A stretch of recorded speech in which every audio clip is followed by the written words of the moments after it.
K Balakrishnan பேசுகிறேன் rooster செய்திகளுக்காக. இன்றைக்கு பார்த்தீங்கன்னு சொன்னால் எல்லா நாளும் முக்கியமான செய்திகள் தான். ஆனால் இன்றைக்கு சென்னையில் நடந்த சில அடிதடி விஷயங்கள், டெல்லியில் நடந்த அந்த காக்ரோச் கரப்பான்பூச்சி போராட்டம், இதெல்லாம் இன்றைக்கு முக்கியத்துவமான விஷயங்களாக இருக்குது. முதல்ல நம்ம அந்த டெல்லியை முடிச்சுட்டு தமிழ்நாட்டுக்கு வரலாம்.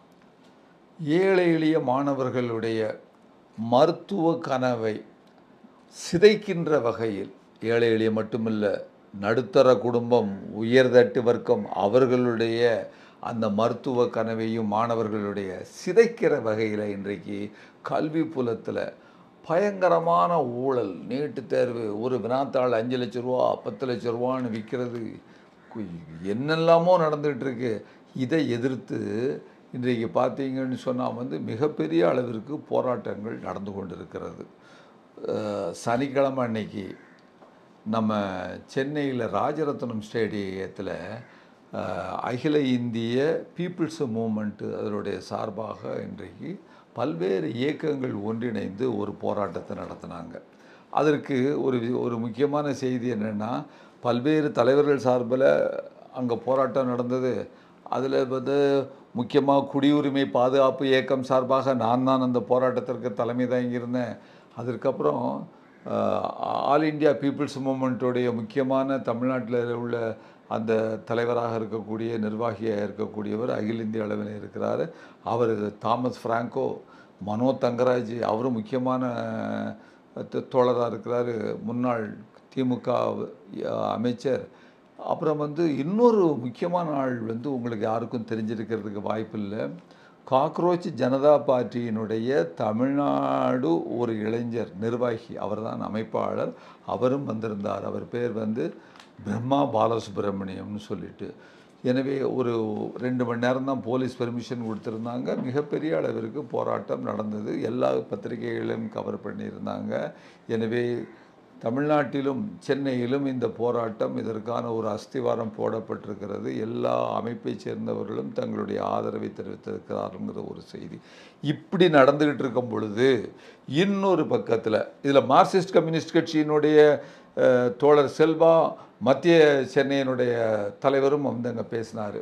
இப்படி இந்த போராட்டம் நடந்துகிட்டு இருக்கிற இதே சூழலில் கிண்டியில் கவர்னர் மாளிகை முற்றுகை போராட்டம் எஸ்எஃப்ஐ சிபிஎம் கம்யூனிஸ்ட் கட்சியினுடைய மாணவர்கள் அமைப்பு போராட்டத்திற்கு அறைகோல் விடுத்திருந்தாங்க. நாடு பூரா போராடிட்டு இருக்கிறாங்க. சென்னையில் கிண்டியில் அவர்கள் அவர்களுக்கு ஒதுக்கப்பட்ட இடம் அந்த அந்த ஜங்ஷனில் அந்த ஒரு பெரிய ஹோட்டல் இருக்குது, அது பக்கத்தில் கொடுத்துருந்தாங்க. ஆனால் சைதாப்பேட்டையில் இறங்கும் பொழுதே, மாணவர்கள் பஸ்ஸிலேருந்து இறங்கும் போதே அவர்களை நிறுத்தி அடித்து அவர்களை மிகப்பெரிய அளவிற்கு ஒரு கைது பண்ணி, பெண் பிள்ளைகளை, மாணவிகளை அந்த மேல் ஆண் போலீஸ்காரங்க அவங்கள கையை பிடிச்சி இழுத்து அவங்க மார்பில் கை வச்சு, இதை நான் சொல்லலை, என்னிடம் கூறிய தகவல்களை தான் நான் சொல்கிறேன், அதை அப்படி அதுபோல் விஷயங்கள் எல்லாம் அவர் செஞ்சு மிகப்பெரிய வன்முறை விளையாட்டம் மாதிரி நடத்தியிருக்கிறாங்க. சின்ன பிள்ளைங்க, மாணவர்கள் எல்லாம் 20-21 வயசு உள்ளவங்க.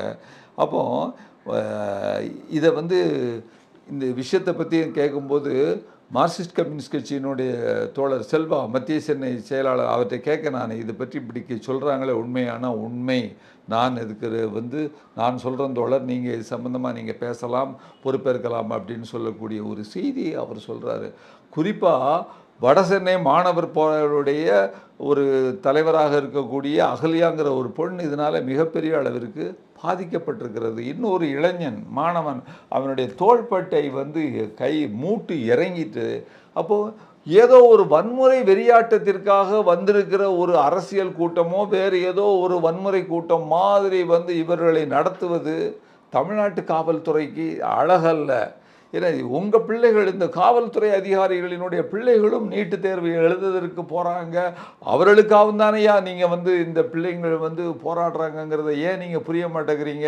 இவங்க போராடுவாங்க, அடி வாங்குவாங்க, இன்ஸ்பெக்டரு, டிஎஸ்பி, ஐஜி, டிஜியினுடைய உங்கள் பிள்ளைகள்லாம் டாக்டர் ஆயிடுவாங்களா? இனி இவங்களை அடிக்கிறது பலனடைகிறது நீங்களா? என்னையா நியாயம் இது? இது சரியான போக்கல்ல.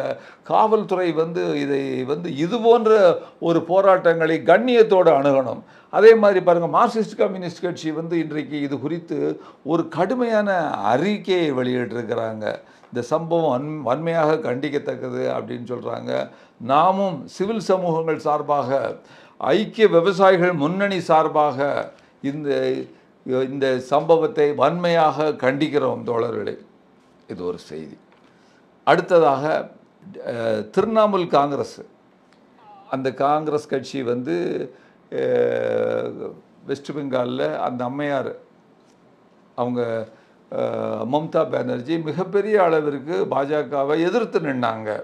ஒரு லயனஸாக ரோர் பண்ணிகிட்டு இருந்தாங்க, முழங்கிட்டு இருந்தாங்க. ஆனால் இன்றைக்கு அந்த அந்த அவர்களை தோற்கடித்து தேர்தல் மூலமாக, எஸ்ஐஆர் மூலமாக 27 லட்சம் பேரை அவர்களுக்கு ஆதரவு அளிக்கக்கூடிய, வாக்களிக்கக்கூடியவர்களை வெளியேற்றினது மட்டுமல்ல, அவங்க அப்பீலில் இருக்கிறாங்க, அவர்களுக்கு கொடுக்காம திட்டமிட்டு அவர்களை தோற்கடித்த அந்த பாஜக, அந்த தேர்தல் கமிஷன் இன்றைக்கு அவர்கள் தோற்கடிக்கப்பட்டதற்கு பின்னால் அந்த கட்சியை சுக்குநூறாக உடைக்கிற அந்த வேலையில் ஈடுபட்டிருக்காங்க. பாருங்கள், இன்றைக்கு பார்த்தீங்கன்னு சொன்னால் நாடாளுமன்ற உறுப்பினர்கள் திரிணாமுல் காங்கிரஸுக்கு 41 பேர் இருக்கிறாங்க. மக்களவையில் 28 பேர், மாநிலங்களவையில் 13 பேர். அதில் மக்களவையில் உள்ளவங்களில் 19 முதல் 20 எம்பிக்கள் ரிபல் குரூப், அதாவது வேறு இதில் போய் சேர்ந்தா பாஜகவிலே சேர்ந்தா அது பிரச்சனை ஆயிரும், டிஃபெக்ஷன்லான்னு சொல்லிட்டு வேறு ஒரு கட்சின்னு அவங்களா ஒரு 2 பேர் புருஷன் பொண்டாட்டி யாரோ ஒரு கட்சியை ஆரம்பித்து ரெஜிஸ்டர் பண்ணி வச்சுருக்கிறாங்க. அதில் போய் தாங்க சேர்ந்துக்கிட்டோம்னு சொல்லி ஒரு 20 எம்பிகள் போயிருக்கிறாங்க. அதுபோல் மாநிலங்களவை ராஜ்யசபாவிலிருந்தும் சில உறுப்பினர்கள் விலகி இருப்பதாக நமக்கு செய்தி வந்திருக்கு. சட்டமன்ற உறுப்பினர்களில் 80 எம்எல்ஏக்கள் இருக்கிறாங்க திரிணாமுல் காங்கிரஸுக்கு, அம்மையாருக்கு. அதில் 57 எம்எல்ஏக்கள் இந்த கட்சியை விட்டு உடைச்சிட்டு இந்த கிளர்ச்சி எம்எல்ஏக்களுக்கு ஆதரவை தெரிவிச்சிருக்கிறாங்க. அதே போல் மம்தா பானர்ஜி அவங்க அந்த அம்மையார் ஒரு கூட்டம் கூட்டினாங்க, எம்எல்ஏ கூட்டம். அதில் 8 பேர் தாங்க கலந்துக்கிட்டாங்க, வெறும் 8 பேர் கலந்துக்கிட்டாங்க. இப்படியாக ஒரு மிகப்பெரிய அளவிற்கு அகில இந்திய அளவிலே ஒரு என்ன சொல்கிறது, பாஜகவிற்கு சிம்ம சொப்பனமாக விளங்கிய கட்சி, அதை இன்றைக்கு ஒன்றுமில்லாமல் ஆக்கி கொண்டிருக்கிறார்கள். எஸ்ஐஆர் மூலமாக, இப்படி உடைப்பதன் மூலமாக. இன்னும் பாருங்கள், இது காணாதுன்னு சொல்லிட்டு அவர்களுடைய கல்கத்தாவில் உள்ள 3 வங்கி கணக்குகளை முடக்கி இருக்கிறார்கள். அந்த வங்கி கணக்கில் கிட்டத்தட்ட 450 கோடி ரூபா அந்த இதில் பணம் கிடக்கு. இனிமேல் அது என்னையும் செய்ய முடியாத அளவிற்கு, பணம் எடுக்க முடியாத அளவிற்கு இன்றைக்கி ஆகியிருக்காங்கன்னு சொன்னால், இன்றைக்கு எந்த அளவிற்கு ஒரு கட்சியை இன்றைக்கு தரமட்டமாக்கியிருக்காங்க பாருங்கள். இது ஒரு செய்தி. அதே போல் இன்றைக்கு இன்னொரு பக்கத்தில் சிவசேனாவை அடித்து நொறுக்கிட்டு இருக்கிறாங்க. ஏற்கனவே 2வது உடசல், இன்றைக்கு அடுத்த உடசல் இன்றைக்கு அங்கேருந்து திருப்பி எடுத்துக்கிட்டு இருக்கிறாங்க. இதெல்லாம் எல்லா செயல்பாடுகளுமே ஒரு முடிவுக்கு வந்தாக வேண்டும் என்பதை சொல்லிக்கொண்டு அடுத்த செய்திக்கு போகலான்னு நினைக்கிறேன். கரப்பாம்பூச்சி இயக்கத்தை சேர்ந்தவங்க ஜந்தர் மந்தரில் நேற்று, அதாவது போராட்டத்தை அவங்க ஆரம்பிச்சிருக்கிறாங்க. 20ஆம் தேதியிலேருந்து அந்த போராட்டம் ஆரம்பிக்கப்பட்டிருக்கு. சனிக்கிழமையிலேருந்து அவங்க சொல்லியிருக்கிறாங்க, தர்மேந்திர பிரதான் பதவி விலகும் வரை இந்த போராட்டம் தொடரும் அப்படின்னு சொல்லியிருக்கிறாங்க. உட்கார்ந்தாங்க. 20ஆம் தேதி சாயங்காலம் ஞாயிற்றுக்கிழமையாக இருக்குது. நைட்டு ஆன உடனே என்ன செஞ்சுருக்கிறாங்க, உங்கள் போராட்டம் டைம் முடிஞ்சு போச்சுன்னு சொல்லிட்டு முழுக்க கரண்டெல்லாம் கட் பண்ணியிருக்காங்க. டாய்லெட்டுக்கெல்லாம் போகிறத தண்ணியை கட் பண்ணியிருக்காங்க. ஜந்தர் மந்தரில் நம்முடைய நாட்டினுடைய நேஷ்னல் கேபிட்டலில் நடந்துக்கிட்டு இருக்க ஐயா, ஜனநாயகத்தினுடைய உச்சகட்டமாக, அதாவது மாதிரி நாடாக விளங்குகின்ற இந்தியாவினுடைய தலைநகரத்தில் இது நடக்குது. மாணவர்கள் எல்லாருடைய பிள்ளைகள் இதை மாதிரி அவங்க என்ன செஞ்சுருக்கிறாங்க, பகல் பூரா வெயில், நல்ல வெயில் அங்கே இருந்திருக்கிறாங்க. அதுக்கப்புறம் தண்ணி அவர்களாக ஏற்பாடு பண்ணிவிட்டு, பாத்திரங்களை, தட்டுகளை கையில் கொண்டு வந்துக்கிட்டு, அந்த தட்டுகளையும் கரண்டிகளையும் வச்சுட்டு கிணிங்கு கிணிங்கு கிணிங்கு கிணிங்குன்னு வந்து அடிச்சுட்டு இருக்கிறாங்க, சத்தம் ஒலி எழுப்பியிருக்கிறாங்க. ஏதோ ஞாபகம் வருதில்ல நமக்கு, உங்களுக்கு ஞாபகம் வரணும். கொஞ்ச காலத்துக்கு முன்னால் கொரோனா பீரியடில் ஒரு மிகப்பெரிய உலக விஞ்ஞானி ஒருத்தர் நமக்கு தட்டணும்னு சொன்னார் பார்த்தீங்களா? அப்படி தட்டினா ஊரில் உள்ள கொரோனா கிருமியெல்லாம் போயிடும்னு சொன்னார்ல.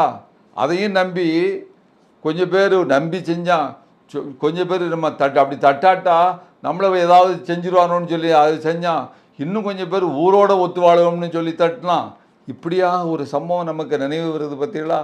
அதை போல இன்றைக்கு இவர்கள் வேறு எந்த நோக்கமும் இல்லை, மக்களினுடைய கவனத்தை கவர்வதற்காக உலகம் முழுவதும் இப்படிப்பட்ட செய்திகள் போக வேண்டும் என்பதற்காக இந்த மாணவ பிள்ளைகள் இளைஞர்கள் அதை தட்டிகிட்டு இருந்திருக்கிறாங்க. அந்த விஷயத்தை பார்ப்போம். விளக்கு அணைச்சி நெருக்கடி கொடுத்துருக்குறாங்க, காவல்துறை எச்சரிச்சிருக்கிறாங்க, பயங்கரமாக அமித்ஷாவுடைய நேரடி கண்ட்ரோலில் இருக்குது. அப்போது இந்த மாதிரி இப்போது கூடுதலாக ஒரு செய்தி பாருங்கள், நல்ல செய்தி.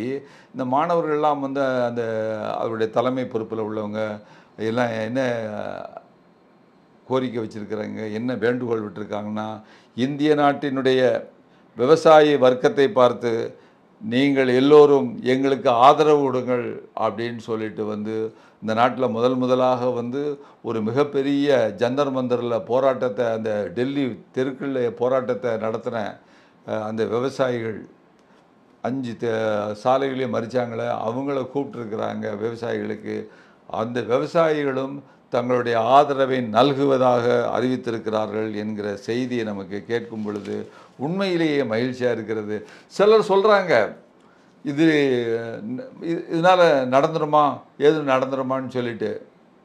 எதுனாலையும் எதுவும் நடக்கும்னு யாரும் சொல்ல முடியாதுங்க. சின்ன விஷயங்கள் தான் வந்து இன்றைக்கு பெரிய ஃபிசிக்கல் ஃபோர்ஸாக மாறும். அண்ட சராசரத்தில் சின்ன எனர்ஜி பாக்கெட்டாக சின்ன புள்ளிகளாக இருக்கக்கூடிய எனர்ஜியெல்லாம் அங்கங்கே கோடிக்கணக்கான மைல்களை விஸ்தாரத்தில் இருக்கிறது. திடீர்னு ஒன்றா சேர்ந்து ஒரு பெரிய அவுட்பஸ்ட் ஆகி வந்து ஒரு என்ன சொல்கிறது, ஒரு பெரும் வெடிப்பாக மாறும் அப்படின்னு சொல்லுவாங்க. அதுபோல் இன்றைக்கு இந்திய நாட்டினுடைய இளைஞர்கள் மத்தியிலே சூடு கொஞ்சம் கொஞ்சமாக கிளம்பிகிட்டு இருக்கு. இந்த மூமெண்ட்டு தோக்குமா ஜெயிக்குமா இல்லை, ஆனால் இது ஒரு சரியான திசை வழியை நோக்கி பாஜக அரசினுடைய, அதாவது அரசு மோடியை ராஜினாமா பண்ணுன்னு சொன்னால் அரசியல் கோஷம் வாங்க. இவர்களை பொறுத்தவரையில் இன்றைக்கு கல்வியை பாதிக்கிற, கல்வி புலத்தை பாதிக்கிற, அதற்கு பொறுப்பேற்கிற தர்மேந்திர பிரதான் பதவி விலக வேண்டும் என்கின்ற அந்த முழக்கத்தை நாடு முழுவதும் வைத்திருக்கிறார்கள், அரசியல் கட்சியை தாண்டி வைத்திருக்கிறார்கள் என்று சொல்லும் பொழுது நம்முடைய பிள்ளைகள் ஐயா, நம்முடைய பேரப்பிள்ளைகள், நமக்கு ஆதரவு அளிப்போம் என்று சொல்லிக்கொண்டு அடுத்த செய்திக்கு போகலாம் என்று எண்ணுகிறேன். அப்புறம் பாருங்கள், இடபிள்யூஎஸ் அப்படின்னு நம்ம கேள்விப்பட்டிருப்பீங்க, எக்கனாமிக் வீக்கர் செக்ஷன். அவங்க அப்படின்னு சொன்னால், அதாவது மேல் ஜாதியில் இருக்கக்கூடியவங்க, அவர்களில் வறியவர்கள், அவர்களுக்கு வந்து இடஒதுக்கீடுன்னு சொல்லிட்டு வந்து கொடுத்துருக்குறாங்க, ஒரு 10% கொடுத்துருக்குறாங்க. இப்போது இதில் பொருளாதாரத்தில் பின்தங்கிய குழந்தைகளுக்கு ஆதரவு கிடைக்க வேண்டும் என்பதுதான் இதனுடைய நோக்கம். அதனால் என்ன நடந்திருக்குங்கிறத உங்களுக்கு ஒரு சின்ன விஷயத்தை விளக்குறதுக்கு முயற்சி பண்ணுறேன். நாட்டில் ஒரு மிகப்பெரிய உச்சபட்ச தேர்வு எதுன்னு கேட்டிங்கன்னா யூபிஎஸ்சி, யூனியன் பப்ளிக் சர்வீஸ் கமிஷனுங்கிறது தான். அதில் தான் ஐஏஎஸ், ஐஏஎஃப்எஸ் அதெல்லாம் தேர்ந்தெடுக்கிறாங்க. அதில் என்ன நடந்திருக்குங்கிறத பார்ப்போம். இந்த ஆண்டு யூபிஎஸ்சியில் இடபிள்யூஸ் இடஒதுக்கீட்டின் கீழ் 104 பேர் தேர்வாகியிருக்கிறாங்க. எத்தனை பேர்? 104 பேர் தேர்வாகியிருக்கிறாங்க இந்த கோட்டாவில். அதில் இந்தியன் எக்ஸ்பிரஸ் செய்தி நிறுவனம் இருக்க, அது குறித்து விசாரணை நடத்தி இன்வெஸ்டிகேட் பண்ணதில் மிகவும் அதிர்ச்சி ஊட்டக்கூடிய ஒரு செய்தியை வெளிக்கொண்டு வந்திருக்காங்க ஐயா. அதில் என்னென்னா, அந்த 104 பேரில் 84 பேர் பணக்கார குடும்பங்களைச் சேர்ந்தவர்கள். 104 பேர் எதில் வந்திருக்கிறாங்க? பொருளாதாரத்தில் நலிவடைந்த அந்த பிரிவின் கோட்டாவில் வந்திருக்கிறாங்க. அதில் 84 பேர், இந்த 104ல் மிகப்பெரிய பணக்காரர்கள், லட்சக்கணக்கான ரூபா அவங்க இந்த டியூஷனுக்காகவே கொடுத்து அவர்கள் விலை உயர்ந்த பயிற்சி வகுப்புகளை வந்திருக்காங்கன்னு சொல்லும் பொழுது ஆண்டுக்கு 1.5 லட்சம் ரூபாய் கட்டணம் உள்ள பள்ளிகளில் படித்திருக்காங்க. ஒரு வருஷத்துக்கு 1.5 லட்சம் ரூபாய் கட்டக்கூடிய அந்த பள்ளிகளில் அவங்க படிச்சிருக்காங்கன்னு சொல்லும் பொழுது இதுதான் அதாவது இந்த நாட்டில் உள்ள இந்த இடபிள்யூஎஸ் எப்படி யாருக்காக இருக்கிறது என்பதை தெரிந்து கொள்வதற்காக ஒரு செய்தியாக இதை உங்கள் முன்னால் வைக்கிறேன். இத்துடன் இந்த செய்தி அறிக்கையை முடித்துக் கொள்கிறேன். நன்றி, வணக்கம். ஓ, அப்ப அந்த மிஸ்டர் அண்ட் மிஸ்ஸஸ் பெர்ஃபெக்ட் உண்மையிலேயே வர்த். நரம்பு தளர்ச்சியிலிருந்து விடுபட்டு உடம்பு ஒரு புது வீரியம் பெற மா நேச்சுரல்ஸோட மிஸ்டர் பெர்ஃபெக்ட்டை யூஸ் பண்ணுங்க. ஊடகம், கார்ப்பரேட், அரசியல்வாதிகளின் கைப்பாவையாக அடிமைகளாக இருந்தது போதும். இனி சாட்டை எடுத்து சுழற்றும் நேரம் வந்துவிட்டது. ஊடகம் பொதுமக்களாகிய உங்களுக்காக உங்களாலேயே இயக்கப்பட வேண்டும். ஊடக சுதந்திரத்திற்காக உங்களின் பங்களிப்பை இன்றே அளித்திடுங்கள்.